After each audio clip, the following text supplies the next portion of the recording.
Hey there, I'm Emile, and this is my dad. I'm Jim. This is my fish, and today we're going to be talking about oysters. All about oysters. Man, I love oysters, right? Me too. Yeah, and you know what? It's to me, it's all about celebration. Like, what would Christmas be like for us without doing oysters? Oh, nothing. Yeah. Nothing. So I got 3 crazy little things about oysters I want to share with you. One, they're really good for you. Okay. Like, there's a reason they say that it's a bit of an aphrodisiac, because there's lots of minerals and vitamins. Really good stuff for you. Yeah, performance enhancer. Exactly. What do you think the number of oysters, like the record is? In dozens in 10 minutes. Well, I mean, I can eat a dozen in a sitting, so it's got to be like a couple dozen. No. It's like 46 dozen. And it was a lady, not your mother. Oh my God. She does love oysters though. Yeah, mind blowing. And something they always ask is, where's the pearl? I've ordered a dozen oysters. Yes. Where's my pearl? 1 in 10,000. Wow. Yeah, Holy I know. crow. Not a lot. So I won't be making a pearl necklace. No, you won't. I come into the shop, what am I looking for? Oysters? So with an oyster, you're going to be wanting to see it on ice. Definitely, they got to be cold. They've got to be wet. So you're looking for that kind of shimmer on them there. And buy from someone that you trust. If you have a local seafood retailer. Yeah, that's the guy. And they shouldn't be cracked. And the #1 test is the click test. Yeah, so we're trying to listen for any sort of hollow noise. That's going to mean there's a void somewhere in the oyster. That's a no-go. Put that one aside. Don't buy it. If you bring it home, don't shuck it. And that's something that you got to share. Like, once in a while, you're going to get a dry one, and just discard. Yeah, be safe. I'm having one before. Absolutely. This is chili oil with garlic. It is going to be hot. I might not be able to talk for a minute.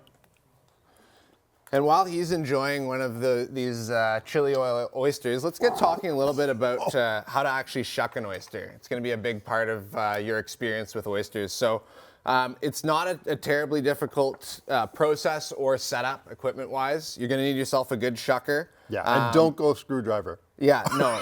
Buy yourself something that you're going to hold on to. So with this one, it's got a nice guard on it here. That's going to prevent any sort of interaction between your finger and the oyster. And a nice sharp blade with a good point. We need to get into the crux of the oyster, which I'll just get Caleb. You want to just come here for a second? So see here, we've got a little bit of a void in the oyster. That's where the tip of the blade's going to be going. So, oyster shucking can be a bit intimidating. I'll show you why it doesn't need to be. Yeah, and take your time, right? Exactly. There's no rush. Yeah, obviously there's speed shuckers out there, but this is about learning. This is about enjoying oysters with friends. So get the tip of your knife into that sort of crux, that keyhole there. You're not trying to drive this knife through to the oyster or anything like that. You're just trying to find where you have some leverage to pop it. Once we get the knife in there, you can see, we're just gonna gently sort of wiggle it in there until we get a bit of a division in the shell. Now that we have a spot that we can put our knife, we're going to be sliding that knife right through the oyster and removing that top shell. Don't forget the flip. Look at this beautiful oyster here. Wow, nice and clean. That is perfect. Yeah. Oh my gosh, there's a pearl. I'm joking. So let's just finish the process off. We'll show you how to eat it next. But a really important part about eating an oyster in style is that it's actually removed from the shell. So there's one more cut we're going to do. Just right through that abductor muscle. Now that oyster is moving around, it's easy. I'll put a little topping of some sorts. I'm a big fan of the mignonette here, sort of a red wine shallot mixture. And all we want to do in terms of consuming the oyster is we're gonna take a knee. No, I'm joking. We're gonna lean back with the oyster. That's killer, right? And once it's in your mouth, you just want to give it one sort of crush with the roof of your mouth. Let those flavors burst into your senses, and then swallow that oyster down. It's not a chewing process.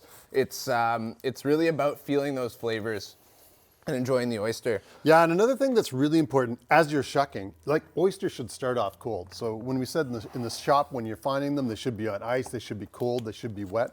Get them home and get them into the fridge. And then when you're shucking, what you really want to do is get them onto ice, because an ice cold oyster is the best. Emile, that was a perfect oyster, but show me the flip.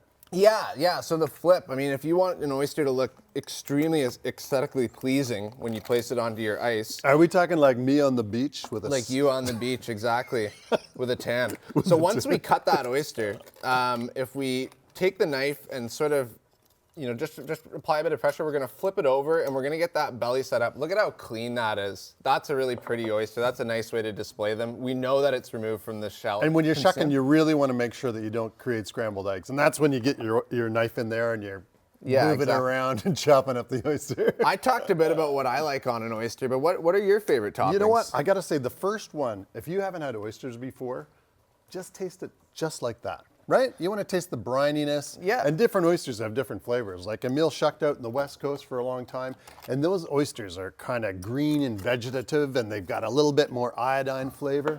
So it's, it's a good thing you want to taste it first without too much flavor. Yeah. Now, obviously, we've been shucking as this has been going on, and you can see we're building a bit of a ring here with the oysters. So what we're trying to do when we present is we're trying to sort of complete that ring. Yeah. Once we've got our oysters laid out in a nice even circle, look at how pretty that is, like the sunshine in the morning.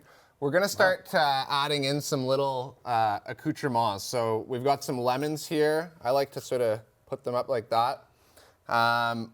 This is the mignonette that I was talking about earlier. What a beautiful sauce. That's good. And you know what? There's certain things that enhance a flavor of an oyster. Like I got to say, lemon, the shallot vinaigrette is really good too. But I got to say hot sauce too really pops things. Like Yeah. it's amazing. I want to have one. You want to have one? Yeah, let's have one. Let's celebrate. I'm going au naturel. Cheers. Yeah, me as Cheers, well. my friend. Oh my gosh. Those Yeah. are good. You can tell the one you shucked because there was no sand in it because you rinsed it. Exactly. I just grabbed one and I just shucked it without. I'm gonna start working towards that 44 dozen. That is tasty. Did you try this stuff? No, I didn't. Chili oil. Quack, quack. Yep.